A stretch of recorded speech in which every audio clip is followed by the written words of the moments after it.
So this is a real special treat. We're here today with long time ago and a long time Arizona drag racer Arlen Stewart. Is a legendary story. He probably, in my opinion, when he was the racing at the most, the hottest and heaviest, was probably the toughest group of Arizona racers and what he raced against to to go out and win and be successful. And there, any one of them could have won the race, including you. And welcome. Thank you, Chris. So where are you from? Well, I was originally born in Iowa, and my dad was a farmer back then, so he didn't want to be a farmer anymore, so he moved to Arizona when I was 1. You had no vote in this. I had no vote. Okay. Nope. So he came down here and started a construction company, and that's how we got here. How you got here. So your dad picked up the family, moved you to Arizona. You've gotten the concrete business, and that was the family business till this day. Till this day, yep. Yeah, he started in 1953, and we're still going today. So it's been good, and at times. At times. Yeah. So you live in the East Valley? I live in Chandler. Okay. Yep. So and one of those guys. one of them guys. Yeah. Yep. Well, I started out in Phoenix, and then I moved to Tempe, and then to Chandler. You migrated. I kept migrating out. Yes. Yeah. Well, it's a good place to be. Yeah. So, where'd you go to high school? I went to Arcadia High School Oh wow. in Phoenix. Where were they? The Titans? The Titans. Yep. Arcadia Titans. What year did you graduate from? 1970. Okay. Yep. Graduated in 1970. It's a good school. As far as schools go, I wasn't much of a school person. I started grade school at Tavon, which is right behind that school. That's where I was at too. And then we moved around. But I remember getting my polio shot at Arcadia in the library. Oh yeah, You the know, round library. It looked like a spaceship. Yes. Yeah. Yeah, it's really, and it's still a great looking school. Yeah. That's cool. Yeah. It was pretty cool. I like the setup. I'd have dreams at night missing the class because I couldn't remember where it was at. But Keep walking around to find it. yeah. So when did you start feeling the need for speed? Well, when I was, I always liked all kinds of cars and tractors and things like that, and so I think my first deal was there was a guy down the street from us. His name was Kenny Anderson, and I think he went on to be a professional quarterback. But anyway, he was up the street and he had a go-kart. It had a couple of twin McCullochs on it, and so all I wanted was a go-kart. And so my dad actually had a welding shop down the street from his shop, and so he had those guys build me a little go-kart. It was nothing anywhere close to what Kenny Anderson's car was, but and it didn't go very fast, so we started working on that thing, trying to make it go faster and faster and faster. And that was kind of my first thing in speed. How old were you? I was probably 12 or so. The right time. Yeah. So that's kind of what got started, and then my brother had a nice car. He had a '63 Chevy Impala, 2-door. It was a real nice car, and then his brother-in-law had a '65 Chevelle with the 327, 350 horse motor in it. It was all triple black. Oh, it was man. a nice looking car. Yeah. And so I would go to my brother's house and he'd be over there cleaning it, washing it, and, so I always liked that. And so basically I was into cars all the time. Just anything that had a motor in it, I was wanting to be with. What was your first driver? My first driver was when I got a driver's license. Yes, that one, the first legal driver. Yeah. First one, yeah. Well, I used to steal my brother's Corvair. He had a Corvair Monza. Wow, those are cool. Yeah, and a 64. I used to steal that when they were out of town. And me and my buddies would go traveling around. But first one was basic. I think my dad bought I think it was a 53 or something, CJ3B Jeep. And he bought it for hunting.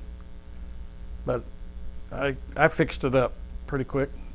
And so that was my kind of first driver. So Well, would you it drive actually wasn't my car. But that's what you drove. That's what I drove. So you take that to school and all that, or would you drive to You school? know, I don't know that I took it to school. I might have. He bought a brand new '67 El Camino, Oh, nice. and so it hurt his back, so he couldn't drive it. So then I exchanged the Jeep for the El Camino, and then I started driving that, and so that was pretty cool. My brother had a '69 SS 396, 68, sorry. But I drove that again when he was kind of out of town or doing whatever. You shared it. Yeah. So when was your first drag race you went to? Where was it? Well, I think the first drag race we went to is Debbie and I took that CJ3B Jeep, and we drove it down the Salt River bed and came in the backside before there was a fence up on Beeline. And we would come in the backside and we'd sit next to the track and watch the drag races on the spectator side. And so that was kind of the first type drag races we went to. And then we were there when Johnny Loper rolled his Anglia. And I was too. yeah. So so that was pretty cool. And we had a lot of fun. So you were a fan. Mm-hmm. Then you said, okay, I want to go down the track. What was your first time down the track? Well, when I graduated from high school, I traded that El Camino in and got a 70.5 Z28 Camaro.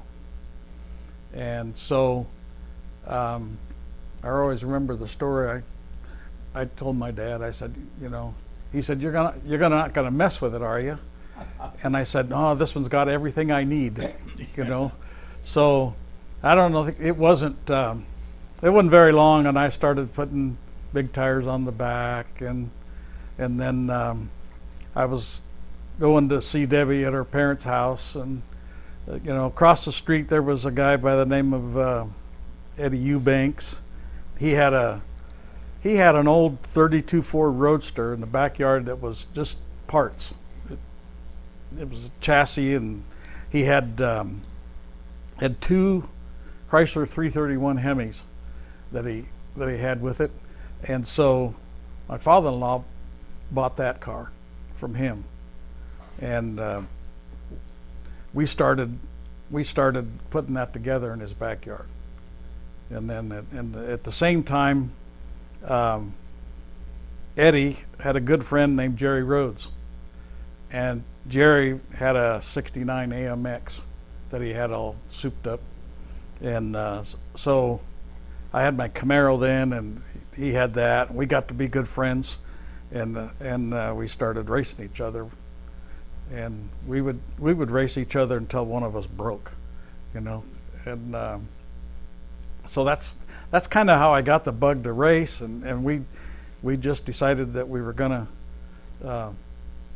keep fixing them up, you know. So, and I was pretty much a street racer at that time, and I remember one night Jerry and I went down to Central to cruise and find some races, and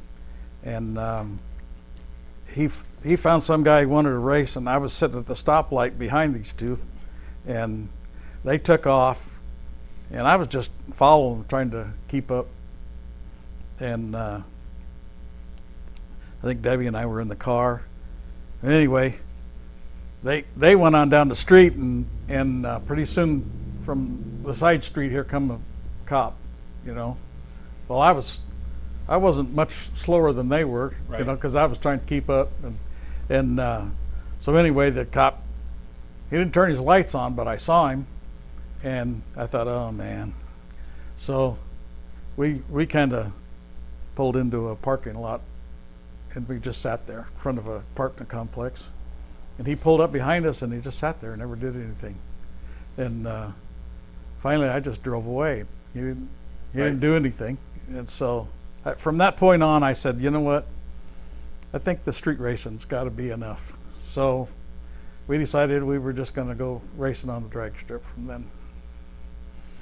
So so that's what we did. We started working on the car. And So, was it the same street car you turned into a race car? yes, same. It had 6,500 miles on it, and so we just started slowly turning it into a race car. And I think we went to Mel Larson's a few times with it to begin with, and I remember the first trip out there. Jerry Rhodes had already gone out there, and we were a little bit late, and we were coming out, and I'd been working on my own car. I had headers on it, but I wanted to put mufflers on it, so I put mufflers on it. And got about halfway out there, and one of the mufflers fell off. You know. So anyway, we ended up getting out there, but we had a lot of fun racing at Mel Larson's. How quickly do you remember what it was running then? It would run 14. I think it's in stock form with headers, and you know, just a couple. It'd run like 1420 or 1430 or something like that. And so it was all right, you know. But we just kept messing with it, and I think we raced at Mel Larson's, and then Beeline. And when the Winter Nationals came around, we decided we were going to go to the Winter Nationals at Beeline. So Debbie and I, we cut out a bunch of letters and named it Wild Thing. We put those little vinyl letters on it, Wild Thing, and put a set of slicks on it, and we went out there. And you know, it was AHRA then, so it was kind of easy to do. You know, you could win your class pretty easily. That was the great thing about AHRA. For the sportsman people, there's always a class for you. Yes. Yeah, there was. And there wasn't a lot of people in each class most of the time. So it was a lot of fun. And then I think that was about the last race the Wild Thing was around, you know. we took all the letters off of it, and then I started working on the car, and we put better gears in the rear end, and it still had the original Muncie. It was the Rock Crusher M22, and it had that, and it was what my biggest downfall was trying to keep it shifting in a race style, you know. Right. So one night we were at home, and I got a knock on my door, and it was Charlie Underwood. I don't know if you remember Charlie Underwood, but he used to work with Joe Rundle and all those guys. And I was buying my parts from Rundle's, and I'd seen him there a couple of times, but never actually met him. And he was running from the cops. I don't know what he had done. He had a Camaro, but he was running from the cops, and he pulled in my driveway and hid and banged on the door. And so that's how we met Charlie Underwood. He stayed in there for a little bit, and then we ended up becoming really good friends. So it was So you had a safe house. Yeah. There you go. And so Charlie and Jerry kind of got me going on that kind of stuff, you know. And Charlie helped me on the car. He was building the car with Tom Cook at the time. Mm-hmm. And I think it was Cook and Underwood, and they called him Chicken and the Meat Man. And so Charlie got the nickname Chicken, Charlie Chicken. So so anyway, so they helped me, and Jerry Rhodes probably helped me as much as anything. He could build anything and do anything, and being from construction, I wasn't that guy. I relied on, a lot of other people's opinions, and So you didn't really have the skill set really to tune your race car, but you knew how to do a backhoe, and you knew how to do concrete and do forms. I was really good with the backhoe, and I was, and we actually put in pipelines. So at an early age, I kind of took over a lot of my dad's crews, and he was absent a lot. So I have a question for you. The big concrete pipes, did you buy all those, or did you make some of them? We actually had a plant that we made them. That's what I was thinking. Yeah, we made not the great big ones that you see now, but we made the ones that were 3 and 4 foot long, and from an 8-inch diameter, actually 6-inch diameter, up to 20-inch diameter. Wow. And so we had a plant that we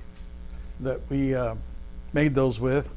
That plant was right where the Sky Harbor SkyTrain is, there by Washington and 44th Street. Okay. Our plant would have been right underneath that building if that was what it was there today. Yeah. Yeah. So kind of hard to do business that way under that building, though. yes, yeah. So It's a lot better looking building than we had, though. So you kept making your car go faster. So we started making it go faster and faster, and then we always tried everything with a 4-barrel and just couldn't hardly compete with a 4-barrel. And so Charlie Underwood had a Braswell 2-barrel. So we decided to put the Braswell 2-barrel on, and then in the process of that, I took the M22 out and put a Super T10 in it with a low gear in it, and we took it out and tested it, and it hauled ass right off the bat. So did you run the Formula 3 hot rod class or something? Formula 3, yeah, Formula 3H. Yep. And so we went to Beeline.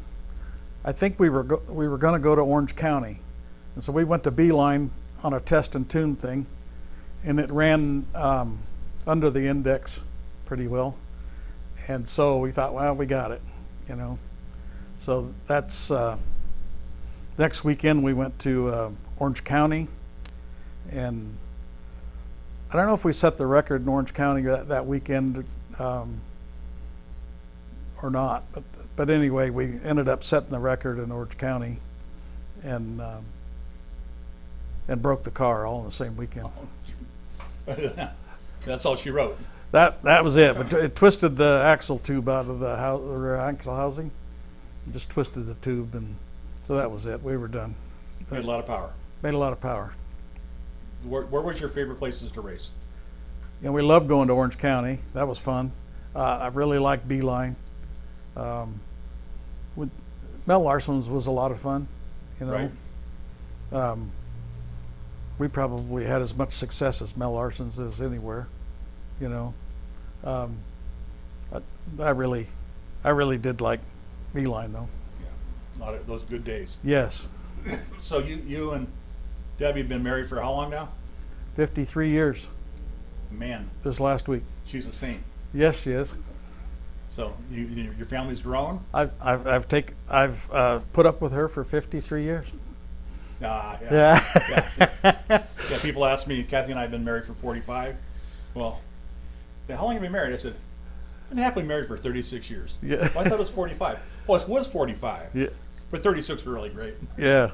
Yeah, no, it's great. And have that right person. Yeah. You're a family guy. I'm a family guy. Have 4 daughters, and love them all to death. And I don't think I would have done well with boys, but I just got to where the girls always took my heart, and that's where they are today. So I'm really proud of them girls, and they've all done really well. And So what are their names? the oldest one's Kristen, and With an I or an E? with an How do you spell that? E. Okay. Yes, Kristen. Okay. And then Stacy, and she's the second one, and then Jennifer, and then Carrie.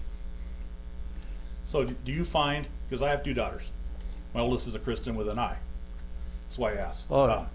Do you find with the daughters that when you're like, you maybe have some physical thing or something going on, all of a sudden you have 4 more moms looking over you? Yeah, you do. No, that I find the same thing. I mean, sons are great, but daughters, they care about you forever. Yeah, they do, and you seem to find a way to lightly deal with them most of the time, and I don't know that I'd do that with boys. They're a lot of energy. Yeah. So tell me about your Harvard grandpa hat. My Harvard grandpa, my granddaughter is going to Harvard this year, her first year.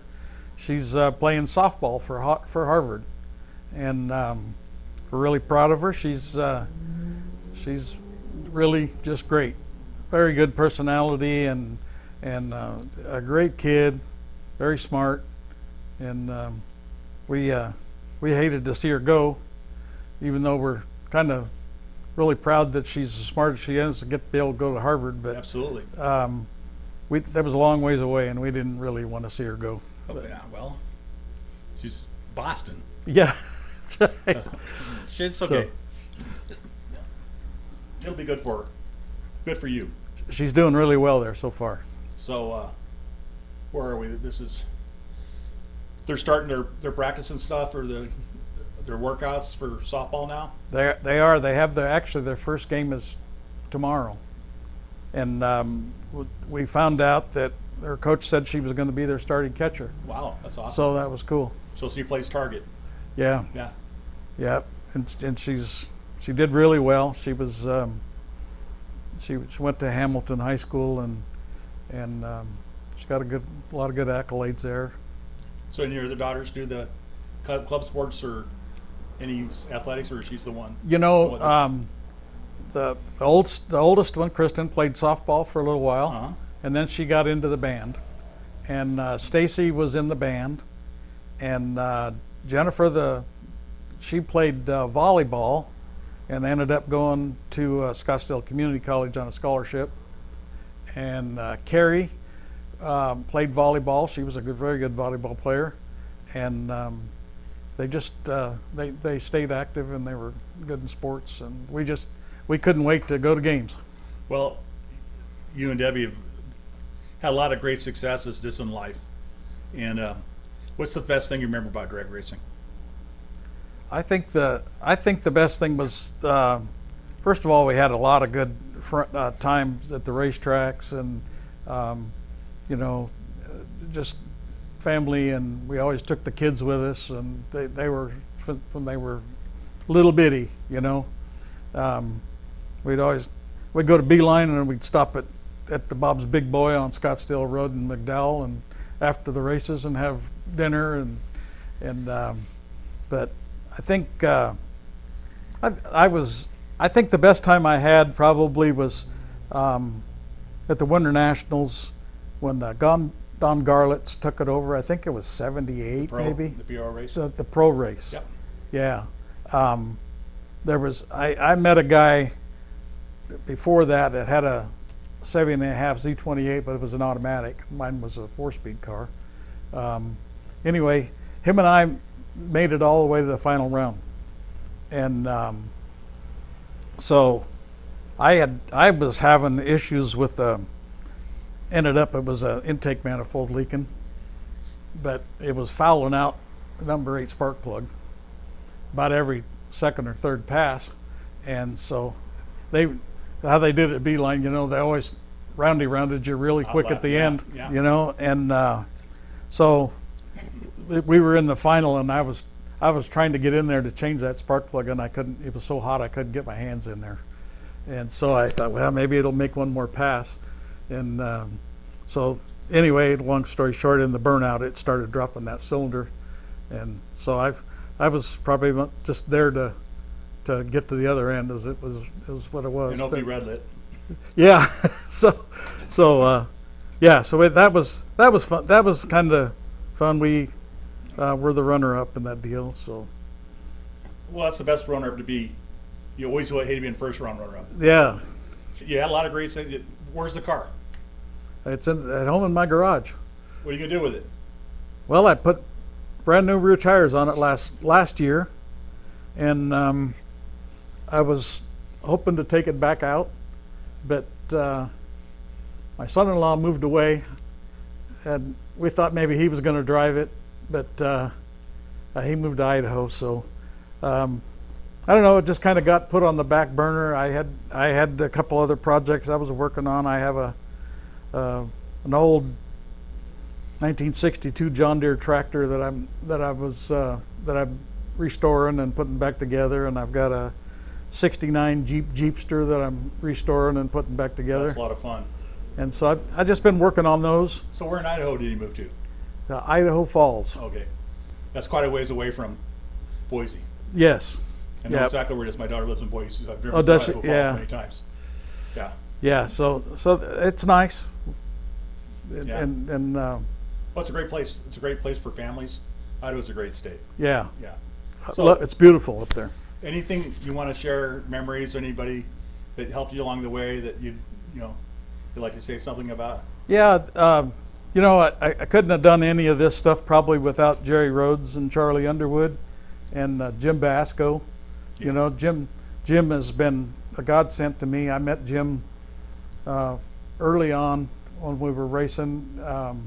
He went to East High School, but he came by my house one day and I can remember he wanted to know if I could weld something for him. So I took him down to our shop, and Jerry Rhodes taught me how to weld. He taught me all that stuff. So those guys, and Debbie, she was always there to help and make sure everything was ready to go so we could go to the races. And I just thank the kids. They were great. Great team effort. Yeah. Well, Arlen, it's been good catching up with you. It's been a lot of years since I've seen you. You're always one of my favorite people to talk to. You always listen. You always have a smile on your face. Yeah. Yeah, life is good. Life is good. There is nothing like life. Yeah, no. So Beats the alternative. that's right. Well, Arlen Stewart, thank you for sharing your legendary story with us today. Thank you, Chris and Bill and everybody. I appreciate you doing this. Yeah, I'm not a legend like you would call here, but you fill in the pieces. there are a lot of other people that deserve this a lot more than I do. That's a good point. Some people have more of a story than others, but your story you fit in the pieces for a certain time when other people were doing it, and you fill in the blanks, and you did a great job at it. Well, Thank you for being here. we had a lot of fun. Yep, thank you. All right, thank you.